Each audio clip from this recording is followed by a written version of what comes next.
أضحى الإسلام لنا دينا وجميع الكون لنا وطنا توحيد الله لنا نور.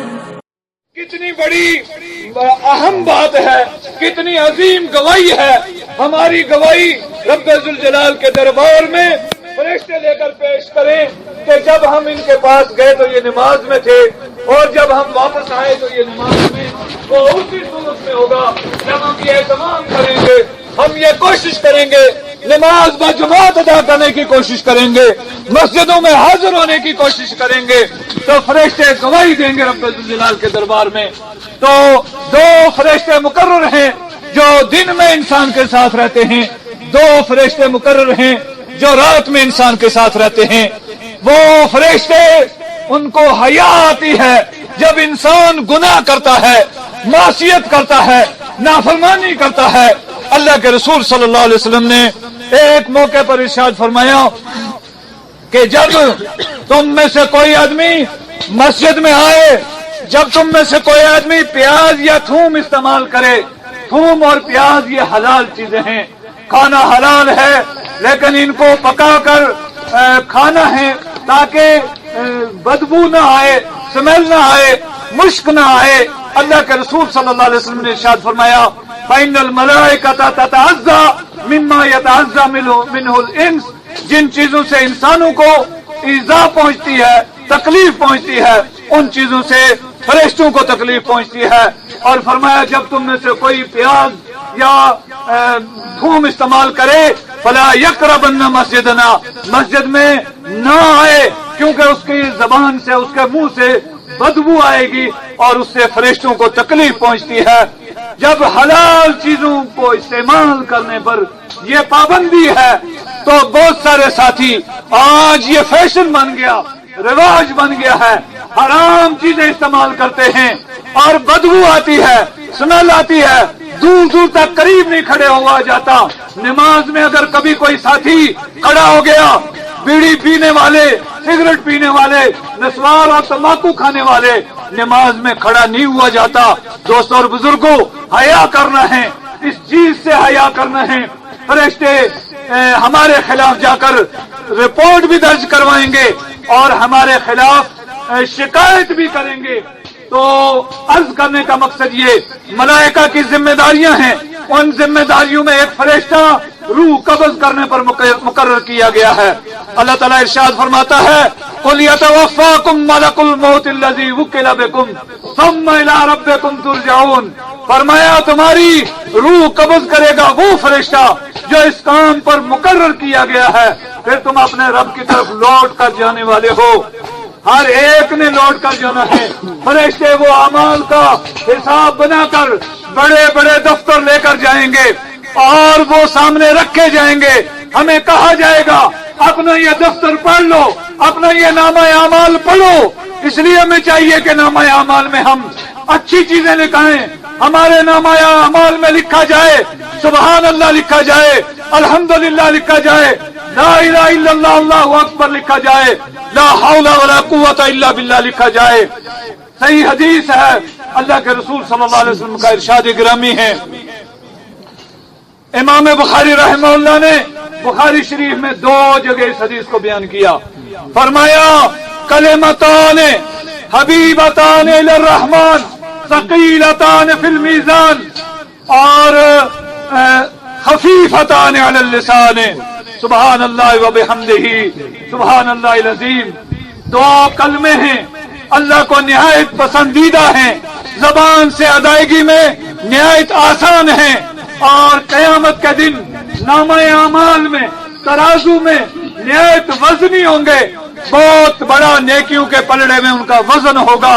وہ ہیں سبحان اللہ وبحمدہ سبحان اللہ العظیم. عظیم کلمے ہیں سبحان اللہ وبحمدہ سبحان اللہ العظیم. زبان پر یہ کلمے ادا ہونے چاہیے. غیبت کی جگہ، چغلی کی جگہ، جھوٹ کی جگہ، دوسری چیزوں کی جگہ اللہ کا ذکر ہونا چاہیے. فرمایا لا حول ولا قوت الا باللہ. یہ 2 جملے اتنے عظیم جملے ہیں، یہ عرش کے خزانوں میں سے خزانہ ہیں، اور ان کے پڑھنے کی بڑی تاکید اور بڑی فضیلت آئی. آیت الکرسی ہے, چوتھا کلمہ ہے لا الہ الا اللہ وحدہ لا شریک لہ لہ الملک و لہ الحمد وہو علی کل شیء قدیر. اس کے پڑھنے کی بڑی فضیلت ہے. اللہ کے رسول صلی اللہ علیہ وسلم نے میدان عرفات میں حج کے موقع پر یہ جملے ادا فرمائے اور فرمایا میں وہی ذکر کروں گا جو مجھ سے پہلے تمام انبیاء علیہ الصلوۃ والسلام کرتے رہے. پھر آپ نے پڑھا لا الہ الا اللہ وحدہ لا شریک لہ لہ الملک و لہ الحمد وہو علی کل شیء قدیر. یہ عظیم کلمے ہیں, یہ پیارے اذکار ہیں. ہمیں اپنی موت کو ہمیشہ سامنے رکھنا چاہیے. اللہ رب الجلال نے قرآن پاک میں ارشاد فرمایا ہے انہم یرونہ بعیدا ونراہ قریبا. لوگ موت کو دور سمجھتے ہیں اور ہم اس موت کو نہایت قریب سمجھتے ہیں. یہ محترمہ ہماری مائی صاحبہ نماز ظہر ادا کر لی, چلتے پھرتے عصر کا وضو کرنے کے لیے نکلے لیکن گھر میں واپس نہیں آ پائے. فرمایا لا یستاخرون ساعۃ ولا یستقدمون. نہ ایک لمحہ پہلے اور نہ ایک لمحہ بعد میں. جو وقت متعین ہے اس پر جانا ہے, اس پر ہر ایک نے جانا ہے. شاہ بھی جاتے ہیں, گدا بھی جاتے ہیں, امیر بھی جاتے ہیں, غریب بھی جاتے ہیں. اللہ نے یہ نظام مقرر کیا ہے انی جاعل فی الارض خلیفہ کے تحت ایک کے بعد ایک اور آگے والے جا رہے ہیں, پیچھے سے نسلیں آ رہی ہیں اور وہ بھی اپنا اپنا وقت گزار کے جانا ہے. ہر ایک نے جانا ہے. کل نفس ذائقۃ الموت. ہر نفس نے موت کا ذائقہ چکھنا ہے. ہر ایک نے اس مرحلے سے گزرنا ہے. اور فرمایا کل نفس ذائقۃ الموت وانما توفون اجورکم یوم القیامہ. تمہیں تمہارے اعمال کا صلہ اور بدلہ پورا پورا ادا کیا جائے گا. قیامت کا دن کوئی نیکی ضائع نہیں ہوگی. من یعمل مثقال ذرۃ خیرا یرہ ومن یعمل مثقال ذرۃ شرا یرہ. اگر ایک ذرہ برابر نیکی ہوگی وہ بھی موجود ہوگی اور ایک ذرہ برابر برائی ہوگی وہ بھی موجود ہوگی. کوئی نیکی ضائع نہیں ہوگی. فرمایا انما توفون اجورکم یوم القیامہ. تمہیں تمہارے اعمال کا صلہ اور بدلہ پورا پورا عطا کیا جائے گا قیامت کے دن. فمن زحزح عن النار وادخل الجنہ فقد فاز. فرمایا جس کو جہنم سے بچا لیا جائے, جس کے حق میں جنت کا فیصلہ ہو جائے وہ کامیاب ہے. آج دنیا میں ہمارے سوچنے کے انداز جدا جدا ہیں, ہمارے تصورات الگ الگ ہیں. ہم سوچتے ہیں کامیابی فلاں چیز میں رکھی ہے, فلاں بات میں کامیابی ہے. کوئی دنیا میں زیادہ بڑھ گیا, کسی کے پاس پیسے زیادہ ہیں, کسی کے پاس زمین زیادہ ہے, کسی کے پاس ڈگریاں زیادہ ہیں, کسی کے اولاد زیادہ ہے. ہمارے اپنے اپنے سوچنے کے انداز ہیں. اللہ فرماتا ہے من زحزح عن النار وادخل الجنۃ فقد فاز. جس کو جہنم سے بچا لیا جائے اور جنت میں داخلہ مل جائے. بہت سارے لوگ ایسے ہوں گے جو آراف میں ہوں گے. قرآن پاک میں ایک سورہ مبارکہ ہے, مکمل سورت کا نام سورہ آراف ہے, اس لیے کہ اس سورہ مبارکہ میں آراف والوں کا تذکرہ ہے. فرمایا وعلی الاعراف رجال. آراف میں بہت سارے لوگ ہوں گے جن کے بارے میں ابھی جنت کا فیصلہ نہیں ہوا ہے, جہنم سے ان کو بچا لیا گیا لیکن وہ جنت تک نہیں پہنچ پائے. وہ آراف والے کو چھوڑ کر فرمایا من زحزح عن النار وادخل الجنہ فقد فاز. جس کو جہنم سے بچا لیا جائے, جس کو جنت میں داخلہ کر دیا جائے وہ سب سے بڑا کامیاب ہے. اصل کامیابی آخرت کی کامیابی ہے. صحابہ کرام رسول اللہ صلی اللہ علیہ وسلم یہی نعرہ لگایا کرتے تھے لا خیر الا خیر الاخرہ. اصل کامیابی آخرت کی کامیابی ہے. یہ دنیا فانی ہے, یہ دنیا عارضی ہے. اس دنیا میں کوئی ہمیشہ نہیں رہا. بڑے بڑے آئے, قارون آیا, فرعون آیا, شداد آیا, نمرود آیا، بڑے بڑے آئے، ابی بن کعب آیا، عتبہ شیبہ آئے، ابو جہل جیسے آئے، لیکن کوئی نہیں رہا۔ اور فرمایا نہ گورے سکندر نہ ہے قبر دارا، مٹے نامیوں کے نشان کیسے کیسے۔ بڑی دنیا آئی، آدھی آدھی دنیا پر حکومت کرنے والے آئے، جابر بھی آئے، ظالم بھی آئے، عدل و انصاف کرنے والے عمر بن خطاب جیسے بھی آئے، لیکن ہر ایک نے اس مرحلے سے گزرنا تھا۔ اگر اس دنیا میں کوئی رہنے والا ہوتا تو وہ صرف اور صرف ایک ہستی تھی، جو ہستی سیدنا سید ولد آدم سید الاولین والآخرین امام الانبیاء حبیب کبریا احمد مجتبی محمد مصطفیٰ صلی اللہ علیہ وسلم کی ہستی تھی۔ وہ اس اہل تھے، وہ اس قابل تھے کہ آپ ہمیشہ دنیا میں زندہ رہتے اور ہمیشہ انسانوں کی رہنمائی کرتے، لیکن رب کا ایک نظام ہے، اس نظام کے تحت انہیں بھی موت کے مرحلے سے گزرنا پڑا۔ جب آپ کی وفات ہوئی ہے، سیدنا ابو بکر صدیق رضی اللہ تعالیٰ عنہ اس وقت وہاں موجود نہیں تھے، آپ وہاں سے دور تقریباً جرف کا ایریا 5-6 میل کے فاصلے پر تھے۔ آپ کو اطلاع ہوئی، فوراً تشریف لائے، آپ کے پیشانی مبارک کو بوسہ دیا، بوسہ دینے کے بعد ارشاد فرمایا کہ اللہ کی قسم آج کے بعد کوئی موت آپ پر آنے والی نہیں، یہی ایک موت تھی جو آپ کے حق میں لکھی ہوئی تھی اور جس سے آپ نے گزرنا تھا اور جس سے آپ آج گزر گئے، اس کے بعد آپ کے لیے کوئی موت نہیں ہے، اور آپ کے پیشانی کا بوسہ لیا ہے۔ اللہ کے رسول صلی اللہ علیہ وسلم کو بھی اس مرحلے سے گزرنا پڑا۔ معلوم یہ ہوا کل نفس ذائقۃ الموت، ہر نفس نے موت کا مزہ چکھنا ہے۔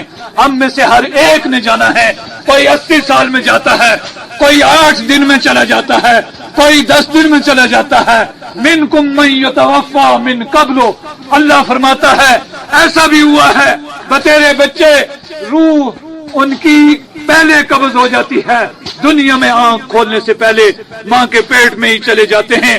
اور منکم من یرد الی ارذل العمر لکی لا یعلم بعد علم شیئا، بتیرے ایسے ہیں جن کو اتنی لمبی عمر مل جاتی ہے کہ وہ اس مرحلے میں چلے جاتے ہیں کہ سب کچھ جاننے کے باوجود کچھ نہ جانے، نگاہیں کام نہیں کرتی، زبان کام نہیں کرتی، کان سنائی نہیں دیتے، چل نہیں سکتے، بیٹھ نہیں سکتے، اٹھ نہیں سکتے، کچھ پڑھ نہیں سکتے، کھا لیں تو ہضم نہیں ہوتا، سیدھے کھڑے نہیں ہو سکتے۔ یہ نظام رب نے بنایا ہے اور اس کے مطابق کل من علیہا فان وَيَبْقَى وَجْهُ رَبِّكَ ذُو الْجَلَالِ وَالْإِكْرَامِ، فرمایا اس کائنات پر، اس دھرتی پر جو کچھ ہے سب فنا ہونے والا ہے۔ وَيَبْقَى وَجْهُ رَبِّكَ ذُو الْجَلَالِ وَالْإِكْرَامِ، باقی رہنے والی صرف ایک ذات ہے، رب کبریا کی ذات ہے جو ہمیشہ سے ہے اور ہمیشہ رہنے والا ہے، اسے موت نہیں، اسے فنا نہیں۔ اللہ احد ہے، اللہ الصمد ہے، لم یلد ولم یولد ولم یکن لہ کفوا احد ہے، لا تاخذہ، آیت الکرسی ہے، صحیح حدیث ہے، رسول اللہ صلی اللہ علیہ وسلم نے ارشاد فرمایا جو شخص نماز کے بعد، فرض نماز کے بعد پابندی سے آیت الکرسی پڑھے گا، اس عقیدے اور یقین کے ساتھ آیت الکرسی میں جو کچھ بیان ہے، فرمایا اس کے درمیان اور جنت کے درمیان فاصلہ ہے صرف اور صرف موت آنے کا۔ موت آئی تو اس کے لیے جنت کی خوشخبری ہے، اس آیت الکرسی میں بیان ہے اللہ لا الہ الا هو الحی القیوم لا تاخذہ سنۃ ولا نوم، اسے نہ نیند ہے، نہ اونگ ہے، نہ موت ہے، وہ حی ہے، قیوم ہے، زندہ ہے، قائم رہنے والا ہے، زندگیاں دینے والا ہے۔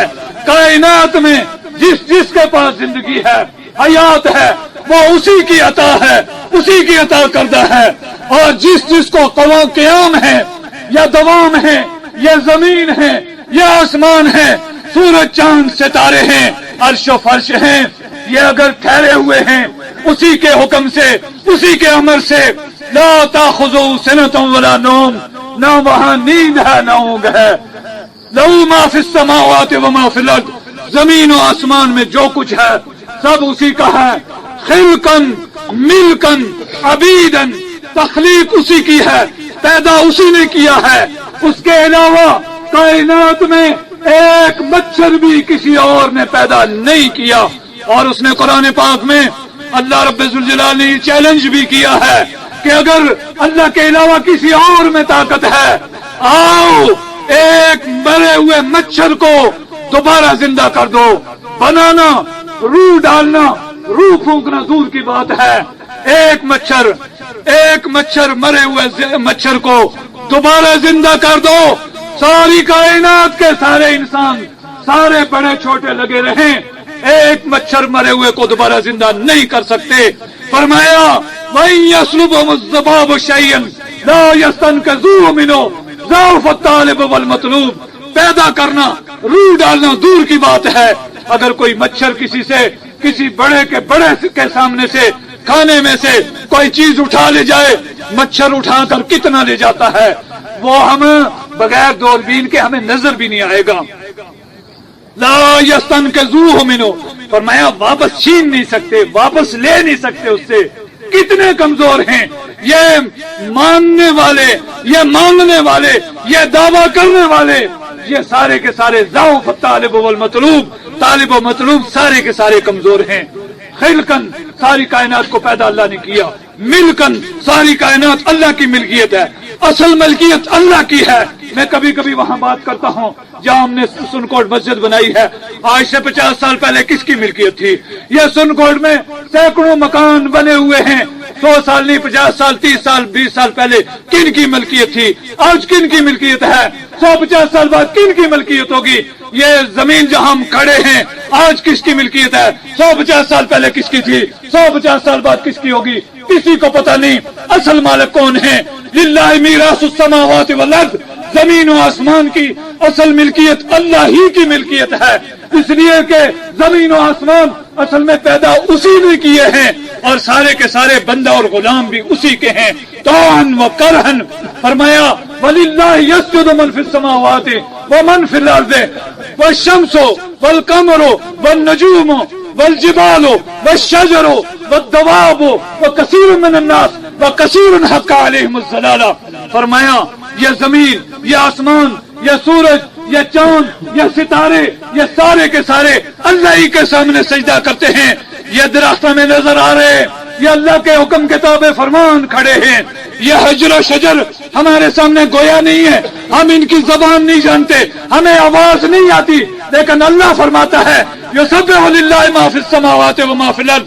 یہ والجبال والشجر، یہ درخت، یہ پہاڑ سارے کے سارے تسبیح بیان کرتے ہیں، اللہ کی حمد بیان کرتے ہیں، تعریف بیان کرتے ہیں، اس لیے کہ یہ پیدا اسی نے کیے ہیں، بندہ اور غلام اسی کے ہیں.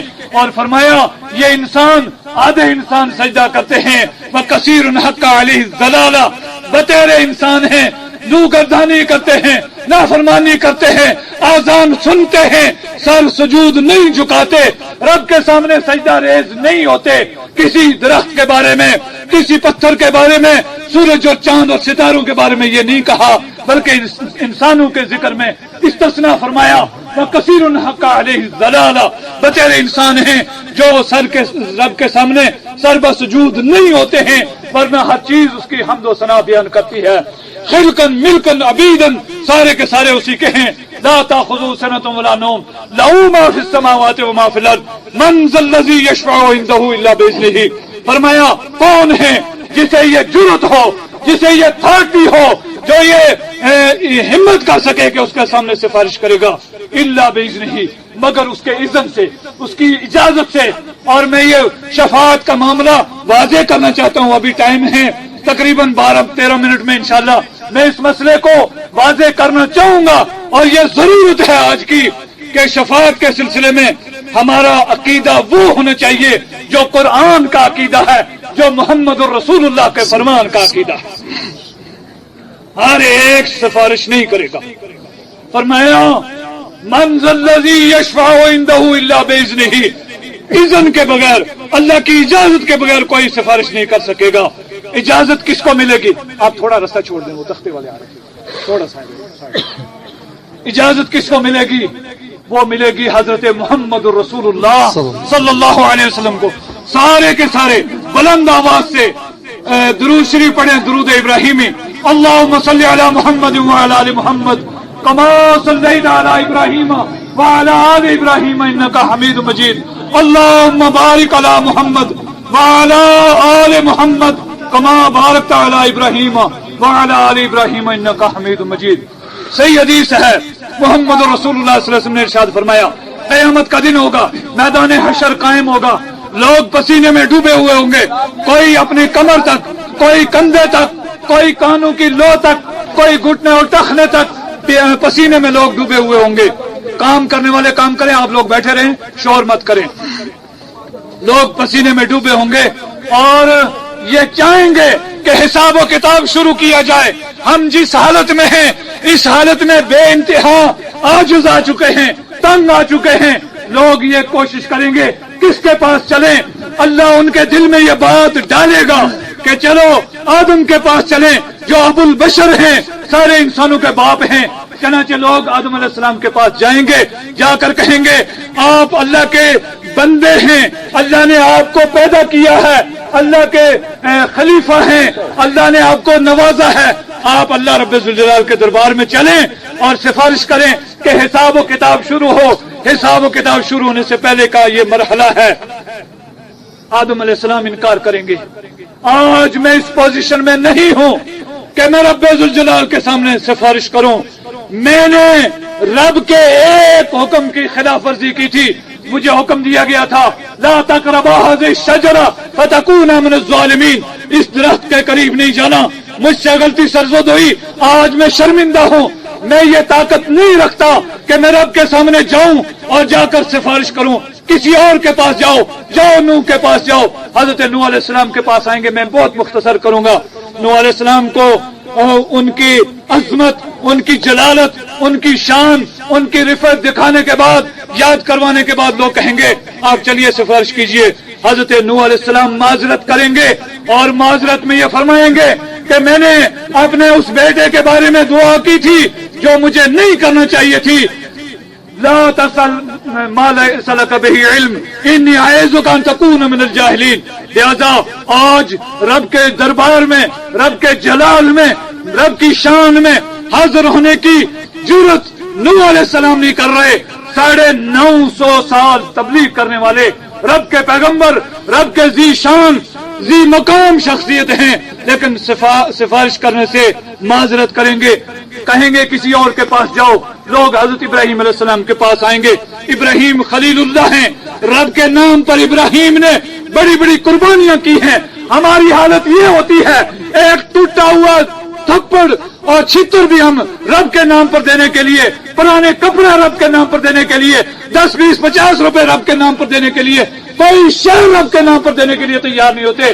ابراہیم کا ایک بیٹا ہے, 80 سالہ عمر ہے, دربار الہی میں لے کر مینا میں لٹا دیا, چھری رکھ دی, پاؤں میں رسی ڈال دی اور فرمایا کہ میں حاضر ہوں.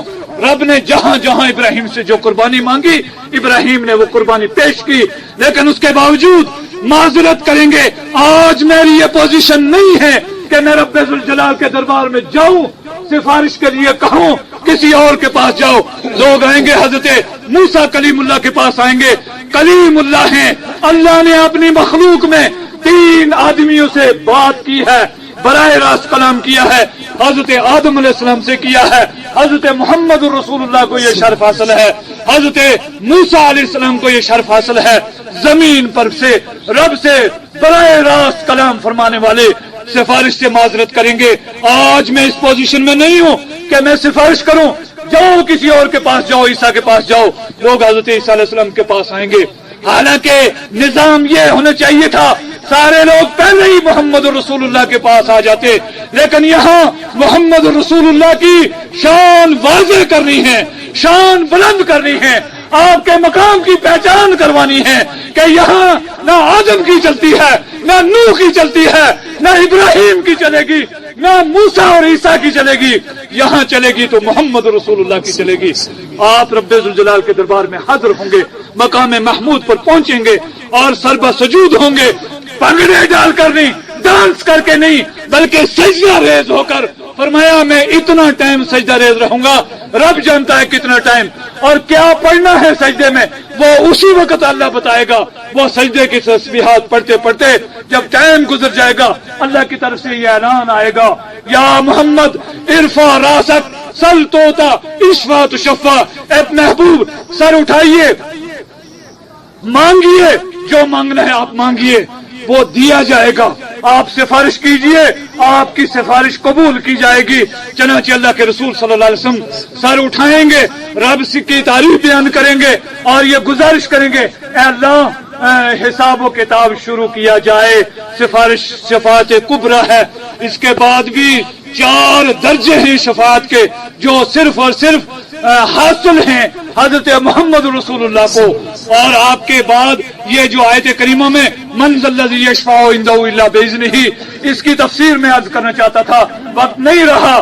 سب سے پہلے، سب سے آخر، سب سے بڑی شفاعت صرف اور صرف رسول اللہ کی ہوگی، لیکن یہ یاد رکھو کہ کسی بھی کمینے کے خلاف، مجرم کے خلاف اور بدبخت کے خلاف جو جرائم پیشہ لوگ ہیں، یہاں کا کوئی شریف آدمی تھانے میں سفارش کرنے کے لیے کسی کے سامنے جانے کے لیے تیار نہیں ہوتا کہ یہ آدمی بیڈ کریکٹر ہے، ہمیں جاتے ہوئے شرم آئے گی کہ ہم کون سا منہ لے کر اس کی سفارش کریں گے۔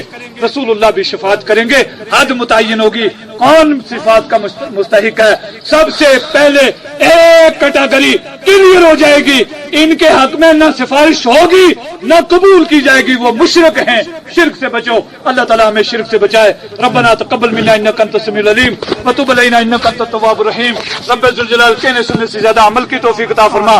ملت اسلامیہ کے اہل ایمان جتنے دنیا سے جا چکے سب کی مغفرت فرما۔